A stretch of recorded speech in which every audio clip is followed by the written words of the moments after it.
Iniimbestigahan ng Armed Forces of the Philippines ang napaulat na panghaharas ng China Coast Guard sa mga Pilipinong mangingisdang papunta sana sa Sabina o Escoda Shoal sa West Philippine Sea. Base sa report, October 12, nang harangin at itaboy umano ng mga Chinese ang mga mangingisdang galing Quezon sa Palawan. 140 kilometers lang ang distansya ng Sabina Shoal mula sa Palawan. Kaya malinaw na pasok ito sa ating Exclusive Economic Zone o EEZ. Ayon naman sa AFP, hindi sila nawawalan ng bantay sa West Philippine Sea. Yan ay kahit iginigiit ng China na teritoryo nila ang Sabina o Sian Binjao. Kaugnay ng balitang yan, makakausap natin si Commodore J. Tariela, ang Philippine Coast Guard spokesperson for the West Philippine Sea. Magandang tanghali po sa inyo, Commodore J. Hello, good afternoon, Ms. Cheryl, at isang magandang tanghali din sa mga taga-subaybay niyo.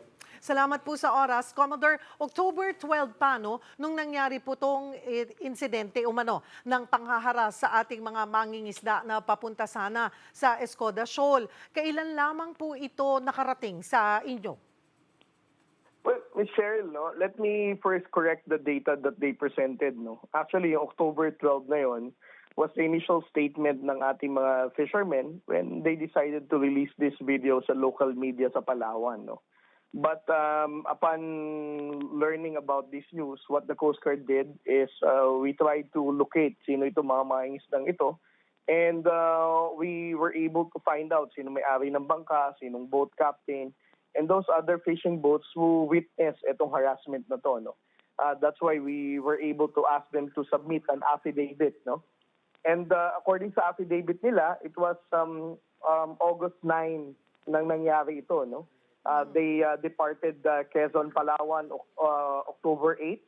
And October 9 and 10, ito yung mga pagkakataon na nakaranas sila ng harassment on the part of the Chinese Coast Guard. Kaya instead of going to Escoda Shoal, they directly went to Iroquois Reef or Yuzul Reef. Ito yung sa baba ng Recto Bank para doon na lamang mangisda. And then nung pagpabalik na sila ng puerto ng Quezon, Palawan, napadikit din uli sila sa Escoda Shoal, and once again, no, they were once again harassed ng China Coast Guard nung napalapit sila sa vicinity ng Escoda Shoal.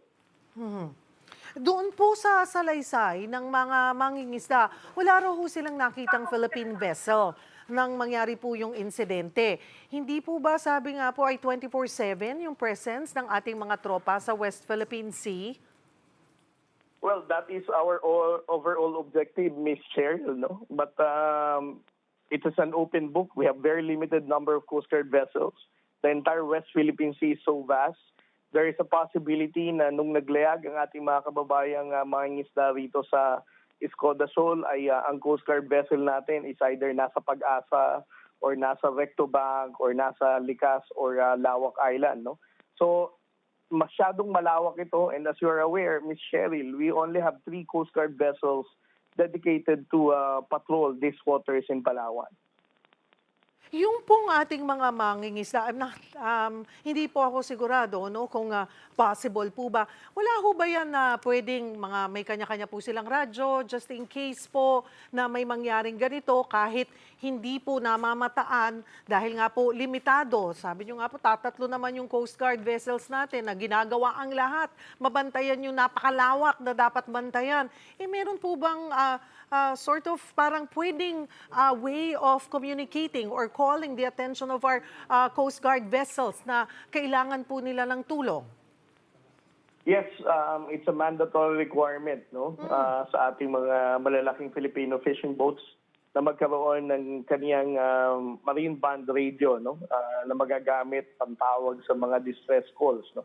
Opo. But again, I'm not really sure, Ms. Cheryl, no, why we were not able to receive such call on the part of the Filipino fishermen noong mga panahon na hinaharas sila ng Chinese Coast Guard.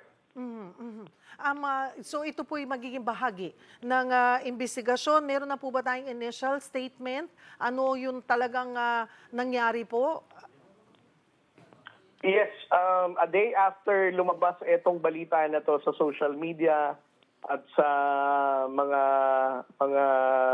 local media sa Palawan, nakausap naman na natin yung mga mangingisdang Pilipino. They already issued an affidavit.